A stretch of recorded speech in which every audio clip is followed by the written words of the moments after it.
Ciao a tutti e benvenuti nel nostro canale di Vivi Family. Voglio ringraziare tutti quelli che ci state seguendo su YouTube e sui canali podcast, su Amazon, Spotify, Apple. Veramente siete in tanti e quindi grazie, ma non siete iscritti. Seguite i nostri video, ma non tutti vi siete iscritti. A voi non costa nulla, ma aiutate noi, ci date una mano a sostenere il nostro progetto. Quindi mi raccomando, iscrivetevi e se volete potete attivare la campanella per ricevere le notifiche sui nostri video. Quindi grazie ancora.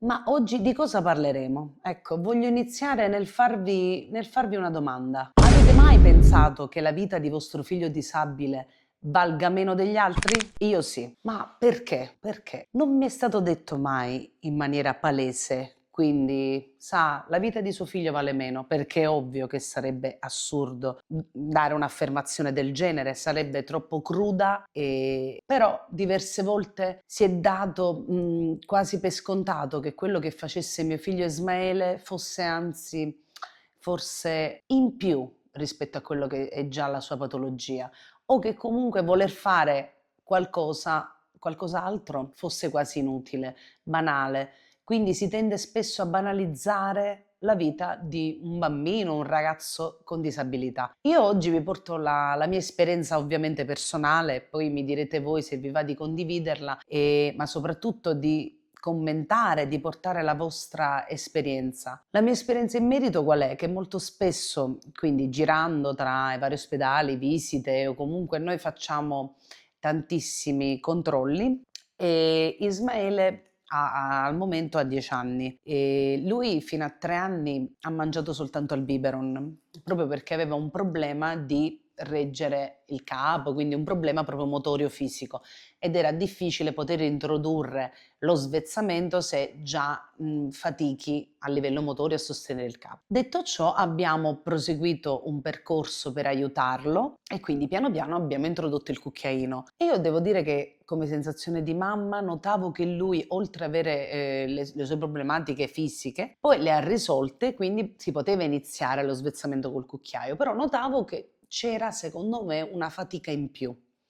A me dissero semplicemente che era un problema comportamentale, che quindi il suo rifiuto era dettato dal non accettare questa novità. Quindi piano piano introducendo il cucchiaio l'avrebbe accettato man mano. Devo dire che questo piano piano è durato dal 2019 al 2022 finché abbiamo introdotto il pranzo e la cena di Ismaele completa col cucchiaio. Ma all'inizio gli strilli erano tantissimi, cene buttate per aria, perché lui piangeva disperatamente. Che uno dice, ok, i bambini spesso con disabilità gravi tendono a opporsi a un cambiamento, a una novità e poi magari si adattano. Dietro questo suo atteggiamento di opposizione, a mio parere si nascondeva dell'altro, quindi non c'era solo questo, ma c'era una grande fatica, perché spesso si manifestava questa sua opposizione anche nelle attività, nei giochi, era poco interessato e poco collaborante. Però a volte proponendo sempre in maniera costante un tipo di attività, lui poi magari finiva per accettarla. In questo caso c'è stata una fatica enorme che ovviamente poi anche se si fanno dei training ospedalieri dove ti mostrano come aiutarlo con l'alimentazione, quali sono i movimenti migliori, come poterlo aiutare. La difficoltà poi viene vissuta giorno dopo giorno in casa ed è un percorso estremamente lungo, ma al di là di questo percorso che ero molto contenta di fare per poterlo aiutare, per portarlo quindi a migliorare proprio il suo stile di vita, quindi poter mangiare significava poi andare all'infanzia e mangiare uno yogurt, condividere un pasto insieme agli altri.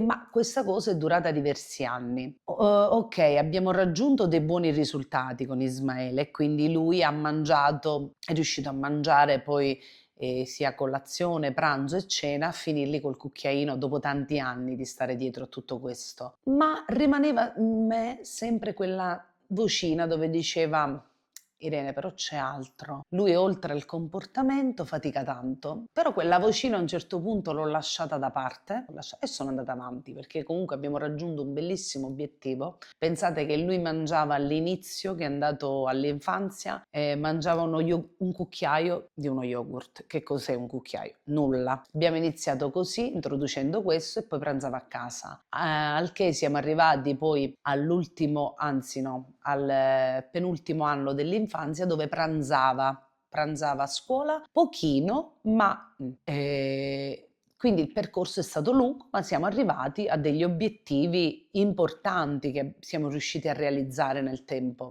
A un certo punto facciamo i training anche masticatori. Nei training masticatori si vede proprio la sua difficoltà, perché se io mettevo dei pezzettini ad Ismaele a livello proprio più esterni, quindi all'inizio della bocca, li spingeva subito fuori. Se io invece mettevo dei pezzettini di pizza giù vicino ai molari, allora riusciva a deglutire con facilità. Quindi questo dimostrava che lui non era in grado proprio di spingere con la lingua, cosa che ho notato io proprio perché comunque alla fine, essendo la mamma, essendo che mi occupo di lui, quindi di dargli i pasti, mi rendo conto delle sue difficoltà. Questa cosa va bene, dice ok, lui fatica, gli diamo i pezzettini dietro, basta. Nel frattempo passano anni, quindi abbiamo iniziato nel 2019 questo percorso, arriviamo circa fine 2022, dove una logopedista, insomma, di una ASL, vedendo Ismaele, finalmente mi dice che ha il frenulo corto. Io dico, ma come? In tutti questi anni nessuno ha mai evidenziato questa cosa. E lì quindi è venuto fuori il dubbio iniziale che avevo io di questa fatica che aveva lui, che non era solo legata a un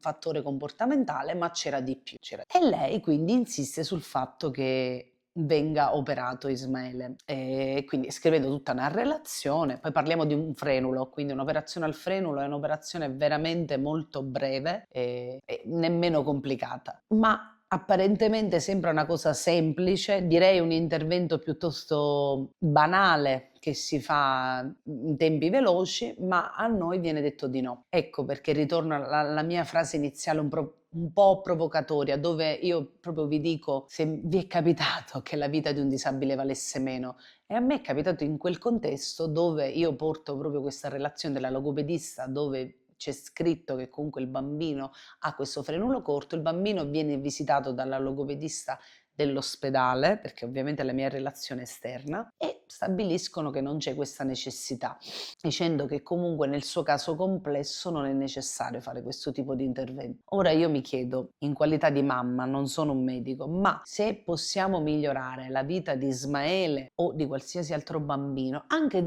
soltanto dello 0,1%, io do proprio pochissimo, perché non mettere in condizione un bambino di condurre la vita miglior possibile? Perché questo intervento comunque aiuta a livello proprio di masticazione, a livello di mangiare meglio, quindi ha delle funzioni proprio che possono portare del benessere. Quindi perché non farlo? E molto spesso io come madre, poi interfacciandomi con altre mie amiche che vivono con figli disabili così gravi, e riscontriamo tutti che quello che ci viene detto è come, vabbè, lei pretende troppo da suo figlio, non lo vede già com'è, cioè, vive già questa condizione, quindi non mettiamolo sotto stress, oppure sta facendo tante terapie così alla fine il bambino rischia di confondersi con tutti questi stimoli. No, e invece grazie a tutto quello che si fa, tutto quello per cui si lotta, tutte queste terapie, tutti questi stimoli, che avvengono i miglioramenti. E alla fine se non ci crede il genitore, ma chi lo farà mai? Io come madre mi sono detta sempre, mio figlio ha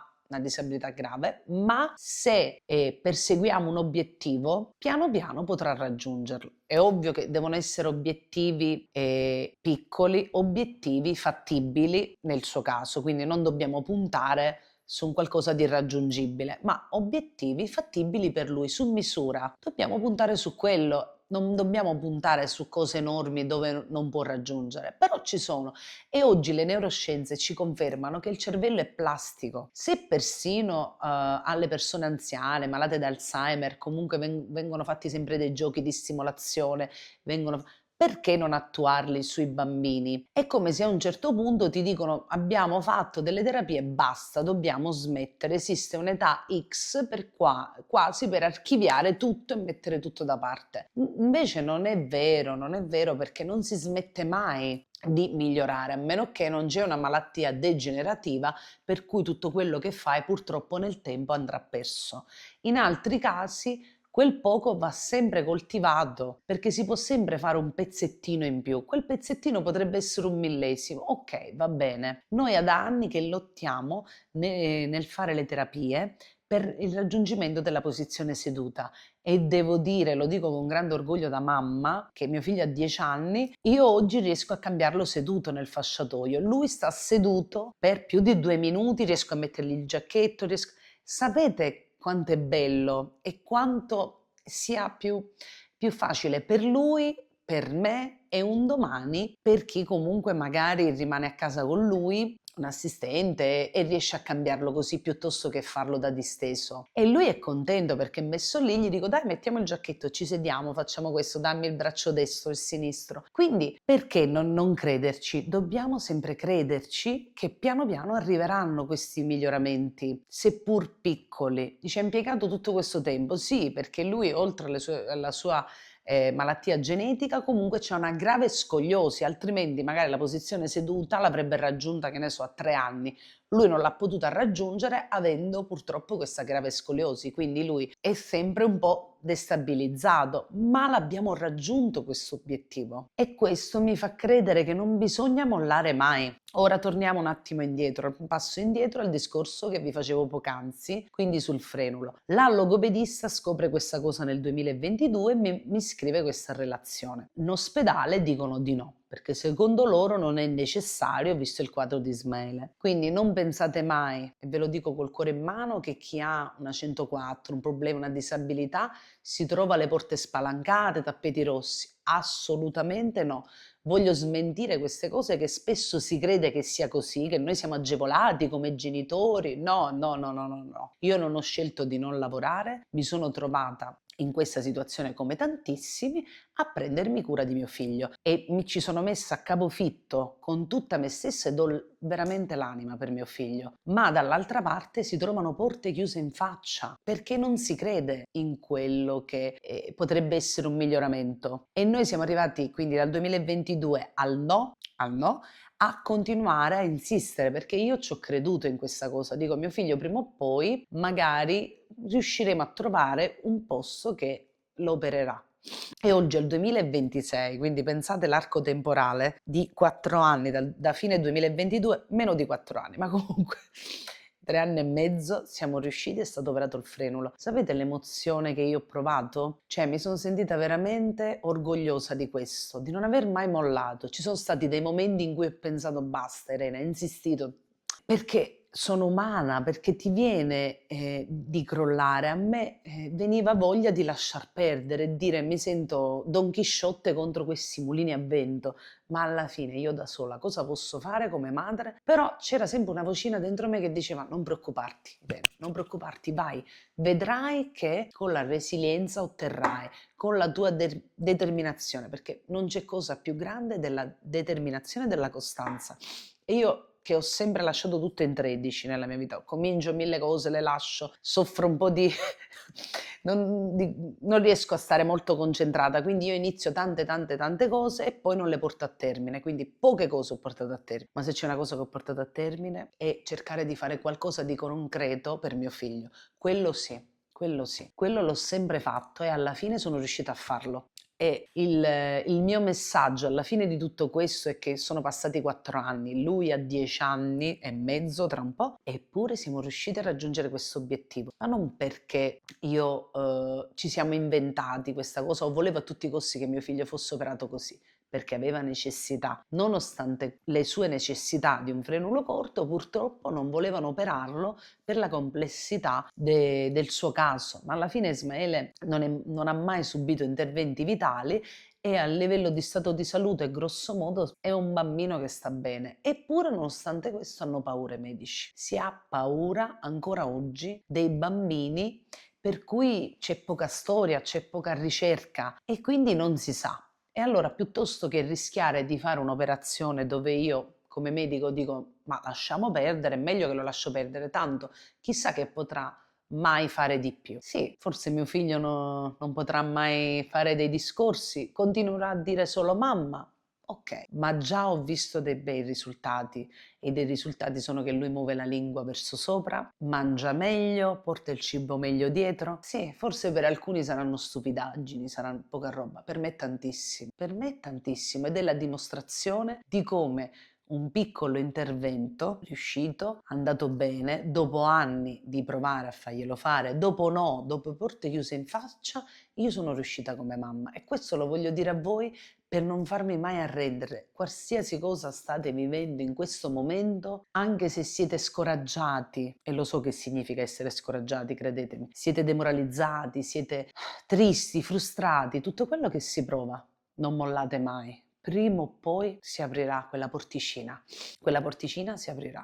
Scusate, ma non mi sono commossa, ma ho un po' di allergia e quindi il periodo primaverile è un po' così. Non mollate mai. Il segreto qual è? Il segreto è di non mollare nella vita, perché prima o poi si risale. Prima si tocca il fondo e poi si risale, piano piano, piano piano si risale. E la vita di Ismaele, come di qualsiasi bambino, ragazzo disabile, ha la stessa dignità, lo stesso valore di qualsiasi altra vita. Loro hanno diritto di vivere una vita dignitosa e di poter fare tutto il possibile di rendere la loro vita migliore, di renderla adeguata, di migliorarla su tutti gli aspetti possibili. Tutto ciò che si può fare bisogna farlo per questi ragazzi, per questi bambini, bisogna farlo perché bisogna credere in loro. Dove arriveranno? Chissà, chissà, io dico sempre chissà, piano piano. Sicuramente non mi prefisso cose impossibili, ma mi prefisso degli obiettivi che so che piano piano si potranno avere e quindi bisogna crederci sempre. Dopo questo mio racconto spero che vi sia stato utile perché so che tanti di voi che hanno visto i miei video passati, e questo mi ha fatto tanto piacere, ci sono state diverse persone che hanno visto i video, poi mi hanno contattato e semplicemente ci siamo incrociati per strada, come è capitato, mamme di compagni dei miei figli, e mi hanno detto: dice Irene, ho ascoltato il tuo video, c'è stato un video, quello dell'artrite reumatoide, che è andato forte e queste mamme poi mi hanno detto grazie, mi sono ritrovata nella tua esperienza. Sapete, anche un grazie, anche una persona che si è ritrovata nei miei racconti e si è sentita meno sola, allora lì mi ha svoltato la giornata e allora lì quello che io sto facendo, raccontarvi la mia vita, mettere a nudo le mie esperienze personali, della mia famiglia, di mio figlio Ismaele, mie personali, perché quando si racconta una malattia, un qualcosa, si mette a nudo. Io mi metto a nudo con voi, non ho filtri, attraverso, ecco, questa telecamera, attraverso YouTube, e vedere che anche una sola persona mi dice grazie e si confida, di cui io prima non sapevo nulla, che anche lei aveva una malattia autoimmune, però decide in quel momento di raccontarsi perché si sente a suo agio con me, si fida perché anch'io ho raccontato la mia esperienza, questo è tanto, perché so che significa essere sola, io mi sono trovata da sola e quindi ho deciso di intraprendere questo cammino, di raccontarmi, di aprirmi, di sfogarmi, perché fa bene a me tirare fuori tutto, lasciare andare, e in più so che può far bene agli altri. E quindi grazie a chi comunque si è ritrovato nei miei video, mi avete fatto comunque emozionare, mi ha fatto piacere che avete condiviso la vostra esperienza, perché alla fine nessuno è solo che noi non sappiamo la battaglia che sta vivendo un'altra persona. Quindi io non sapevo di questa mamma che aveva anche lei questa malattia autoimmune, come lei non sapeva di me finché non ha visto il mio video. Quindi sì, c'è l'utilità di parlare. Bisogna parlare, parlare e raccontarsi affinché noi, lo scopo qual è? Noi come esseri umani dovremmo fare rete, dovremmo cercare di appoggiarci l'un l'altro. Quindi io spero che voi mi fate delle domande, perché ci sia sempre un dialogo, un confronto costruttivo, dove attraverso un commento magari si può prendere spunto di parlare di un altro argomento e nascere quindi questa comunità come una grande famiglia. Quindi grazie a tutti voi, a chi ha deciso di aprirsi con me, che è stato veramente una cosa inaspettata, però che mi ha fatto tanto piacere e spero quel piccolo di essere arrivata, insomma, nel cuore di qualcuno. E grazie di cuore. Al prossimo video. E vi ricordo, l'ho detto all'inizio, ve lo dico anche alla fine. Iscrivetevi, è facile, facilissimo, basta un click. Ciao!